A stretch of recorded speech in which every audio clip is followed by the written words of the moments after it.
Salut à tous et bienvenue dans cette nouvelle vidéo. On se retrouve aujourd'hui comme d'habitude pour parler du recrutement, du domaine des ressources humaines, de comment gérer ses candidatures et de comment réussir à obtenir le job de ses rêves demain.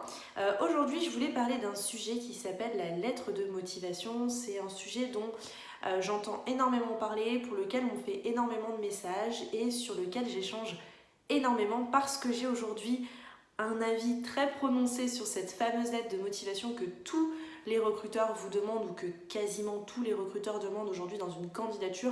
Et pourtant, c'est pour moi aujourd'hui un élément qui finalement fait perdre beaucoup de temps aux candidats et qui n'a surtout aucune utilité. Je m'explique. Personnellement, je reçois aujourd'hui beaucoup de candidatures, j'ai de moins en moins de lettres de motivation et surtout, en tant que recruteur, je n'ai pas le temps de les lire et je pense que c'est quasi le cas de tous les recruteurs aujourd'hui et que celui qui me dit qui effectivement lit toutes les lettres de motivation, je n'y crois pas une seconde. Pourquoi ?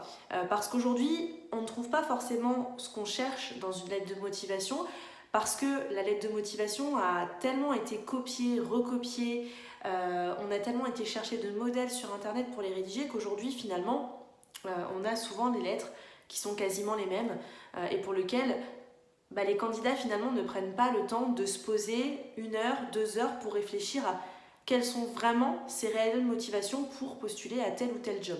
Il y a donc plusieurs alternatives que je préfère à la lettre de motivation et qui je pense aujourd'hui sont beaucoup plus utiles que d'écrire une lettre de motivation et d'envoyer un copier-coller de ce qu'on peut retrouver sur internet, qui sont notamment le résumé sur la lettre de motivation, 3-4 lignes pour vous présenter, pour expliquer qui vous êtes, ce que vous avez fait, ce que vous voulez faire. Alors ça doit être très succinct, hein. Le but c'est pas de faire un pavé comme ça sur votre CV où on ne verra plus du tout finalement le reste du CV, les expériences professionnelles, la formation, où on va en fait finalement avoir l'impression d'avoir un gros pavé. Non, ce qu'on cherche c'est à savoir en 3-4 phrases qui vous êtes, ce que vous avez fait précédemment et ce que vous voulez faire demain. Voilà, juste expliquer et puis quitte après si vous faites 5, 6 phrases, 7 phrases, voir un petit peu si vous pouvez enlever certaines choses et voir quelles sont vraiment les choses pertinentes pour votre CV. La deuxième astuce, si vous n'avez pas envie ou pas la place de mettre un résumé sur votre CV, c'est d'utiliser les mails pour faire passer votre message. Quand vous envoyez une candidature à un recruteur par mail, je vous invite à écrire un corps de texte avec ce mail pour accompagner votre candidature et non pas copier-coller finalement la lettre de motivation que vous aviez pu faire. Cette lettre de motivation, régulièrement, c'est souvent des copier-coller. On a 3 pages comme ça. Et honnêtement, aujourd'hui, un recruteur, il n'a pas le temps de lire un mail comme ça. Par contre, si vous lui envoyez un mail succinct, avec quelques phrases, où vous expliquez qui vous êtes, ce que vous faites, ce que vous voulez faire demain, mais que vous montrez vraiment l'impact qu'a cette candidature pour le recruteur et l'impact qu'elle aura aussi pour le job pour lequel vous recrutez, ça, c'est une méthode que vous pouvez utiliser. Faire un mail très rapide, on n'a pas besoin que ce soit un pavé comme ça. Honnêtement, je vous le dis tout de suite, un pavé comme ça, le recruteur, il sera découragé, il ne le lira pas. Donc soyez succinct, donnez envie par quelques phrases, quelques mots au recruteur d'aller plus loin dans votre candidature. Il faut savoir aujourd'hui que beaucoup de candidats m'écrivent ce genre de message pour savoir est-ce que je dois écrire une lettre de motivation, comment je dois m'en sortir aujourd'hui, parce que j'ai l'impression que finalement on lit pas forcément les lettres de motivation, et je vous le dis clairement, aujourd'hui c'est vrai qu'un recruteur ne lira pas les lettres de motivation, hormis s'il a aujourd'hui par exemple un doute sur votre candidature, quelque chose qu'il a pas trouvé dans votre CV, qu'il a besoin d'aller chercher dans la lettre de motivation. Moi ça m'arrive quelquefois de finalement aller fouiller un petit peu plus loin, et cette lettre de motivation en fait peut être là pour aller chercher entre guillemets l'information qu'on n'a peut-être pas dans le CV, mais elle ne doit pas être un banal copier-coller de ce qu'on peut trouver, les modèles qu'on peut trouver sur internet en tapant modèle lettre de motivation. Ça, il faut oublier, on n'a pas envie de lire des copier-coller, on n'a pas envie en tant que recruteur d'avoir l'impression d'avoir la même personnalité qu'on va retrouver partout, la même lettre qu'on va retrouver partout. Non, on a envie au travers de cette lettre de motivation d'apprendre à vous connaître, de savoir qui vous êtes et de voir ce qu'on peut vous apporter, nous, en tant que recruteurs, demain, et par rapport au poste que vous avez postulé, est-ce que finalement vous avez les motivations, est-ce que vous avez les compétences pour pouvoir postuler à ce poste ? Je ne dis pas qu'il ne faut absolument pas écrire de lettre de motivation, je pense que c'est vraiment un outil qui doit être utilisé en fonction des candidatures pour lesquelles vous postulez. C'est-à-dire qu'aujourd'hui, si vous postulez à une annonce où on ne vous demande pas de lettre de motivation, ne joignez pas de lettre de motivation. Si on vous la demande aujourd'hui, joignez-la, ça montre que vous avez respecté les consignes qu'on vous avait demandées dans l'annonce. C'est des lettres aussi qui peuvent être utiles sur des postes à responsabilité. Faut savoir que sur certains postes à responsabilité, on prend un petit peu plus de temps aussi pour lire les candidatures qu'on reçoit parce que on a plus le temps, on reçoit aussi moins de candidatures qui correspondent à notre besoin, mais c'est vrai qu'effectivement on prendra plus le temps. Je prends l'exemple aujourd'hui, si je recrute un employé libre-service, que je reçois 200 candidatures, non, le recruteur il ne prendra pas le temps de lire toutes les lettres de motivation, comme il ne prendra pas le temps de lire en détail tous les CV. Comme je vous le disais, un CV il est lu par le recruteur en 30 secondes à peu près, mais vous imaginez qu'en 30 secondes, il ne va pas lire tout votre CV. En 30 secondes, il va lire le titre, les infos essentielles type là où vous habitez, ça va être aussi vos expériences professionnelles, votre formation, mais il ne va pas lire, par exemple, si vous avez 10 expériences professionnelles différentes, les 10 expériences, il lira que les 2 ou 3 dernières. Donc, cette lettre de motivation, je la conseille si on vous le demande dans l'annonce et qu'on vous explicite que c'est une consigne en fait obligatoire à respecter. Maintenant, si effectivement on ne vous la demande pas dans l'annonce, qu'on vous demande juste d'envoyer votre CV, ne vous prenez pas la tête, n'envoyez pas de lettre de motivation et n'envoyez pas de copier-coller.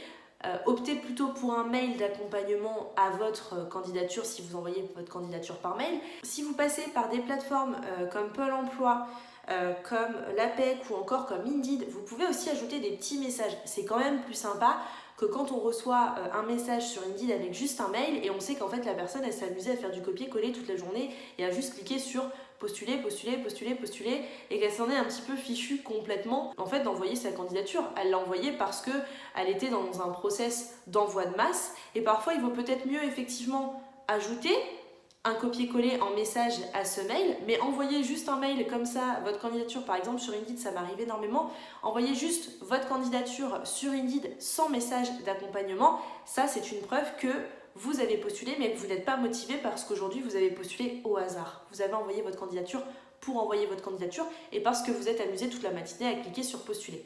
Je sais que c'est une méthode qui est très utilisée aujourd'hui en recherche d'emploi parce qu'il y a tellement d'annonces qu'on se dit on va mettre toutes les chances de notre côté et on va, entre guillemets, envoyer en masse, en masse, en masse, en masse, en masse, jusqu'à ce que quelqu'un puisse nous répondre. Mais ça, il faut vraiment que vous compreniez qu'aujourd'hui, le recruteur, c'est pas ce qu'il a envie. On n'a pas envie, aujourd'hui, de recevoir des mails en masse, des gens qui sont pas motivés, des gens qui n'ont pas envie. Moi, personnellement, si j'ai le choix entre appeler un CV qui est peut-être un petit peu moins bon en termes de qualité professionnelle et d'expérience professionnelle, mais qui m'a fait l'effort de m'écrire un mail ou de m'écrire 5-6 petites lignes, je ne demande pas à écrire un pavé, mais rien que de faire l'effort aujourd'hui d'écrire quelque chose, c'est aussi prouver votre motivation et c'est aussi montrer que vous êtes capable de. Donc ça aujourd'hui c'est vraiment important, je sais que pour vous ça paraît tellement bête que je vous dis ça, mais repensez à toutes ces choses. Si aujourd'hui vous n'avez pas envie d'écrire une lettre de motivation, optez pour un mail ou un message qui accompagne votre candidature. Si vous devez écrire une lettre de motivation, ne faites pas de copier-coller, ne vous basez pas sur des modèles, vous pouvez utiliser une structure type. Je vous ferai une vidéo par rapport à ça avec une structure type de lettre de motivation, ce qu'il faut que vous mettiez, les choses à ne pas mettre, les choses à revoir, les choses à corriger, les choses à oublier, les erreurs à pas faire. Ça, je vous en ferai une vidéo prochainement. Mais il y a des structures types à utiliser, mais vous pouvez très bien faire une lettre vous-même, avec des mots vous-même, en expliquant qui vous êtes, en expliquant ce que vous voulez faire, ce que vous savez faire.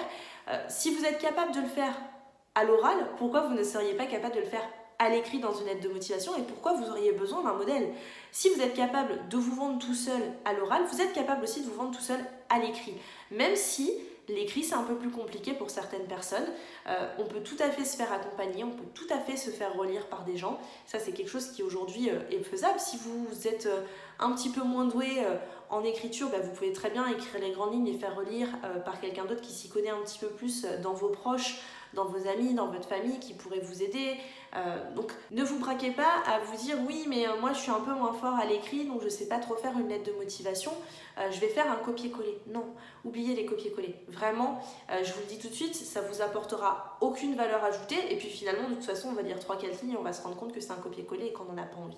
C'est tout pour aujourd'hui, j'espère que cette vidéo vous aura un petit peu aiguillé sur les lettres de motivation et sur ce que vous pouvez faire. Donc je répète, si vous ne voulez pas faire de lettre de motivation, que le recruteur ne vous en demande pas, je vous invite à faire soit un résumé sur votre CV, soit à ajouter un mail ou un message à l'envoi de votre candidature. Si on vous demande de faire une lettre de motivation, prenez 1 heure, 2 heures de votre temps, prenez le temps de l'écrire et surtout ne faites pas de copier-coller, n'allez pas sur internet taper modèle lettre de motivation. Non, essayez de dire en quelques mots à l'oral, en quelques phrases, ce que vous voudriez dire de vous et envoyez votre lettre de motivation, écrivez votre lettre de motivation en fonction de ce que vous dites à l'oral et comment vous vous présentez à l'oral. Voilà pour aujourd'hui, c'était tout. On se retrouve très prochainement dans une nouvelle vidéo où on parlera de comment gérer les réponses négatives dans un process de recrutement, parce que c'est un sujet pour lequel je voudrais beaucoup échanger avec vous, pour lequel aussi j'ai eu beaucoup d'anecdotes ces derniers temps et que je pense que c'est important quand on est candidat de savoir aussi se remettre en question. Donc je referai une petite vidéo par rapport à ça. Vous avez toujours l'e-book Réussite à recherche d'emploi qui est toujours disponible gratuitement, qui est disponible dans le lien qui est dans ma bio juste en dessous. Vous avez juste à cliquer dessus, vous rentrez votre adresse mail et vous le recevez par email. C'est 100% gratuit, c'est un e-book qui fait une trentaine de pages et qui vous apporte plein de petites solutions, d'astuces 100% gratuites pour organiser votre recherche d'emploi et être un petit peu plus efficace. N'hésitez pas à aller jeter aussi un œil sur notre site internet www.lmjconseil.com. Vous avez aussi le lien juste en dessous. Vous y retrouvez notamment tous les mercredis des articles sur la recherche d'emploi. Je vous donne plein aussi de petites astuces et de petits conseils, donc n'hésitez pas à aller y jeter un petit coup d'œil. Et puis comme d'habitude, si vous avez besoin de plus de questions, de conseils, de renseignements, n'hésitez pas à m'écrire en commentaire ou à nous rejoindre sur les réseaux sociaux sur lesquels je réponds évidemment tous les jours à mes messages. Voilà, je vous dis à très bientôt et on se retrouve très rapidement pour une nouvelle vidéo.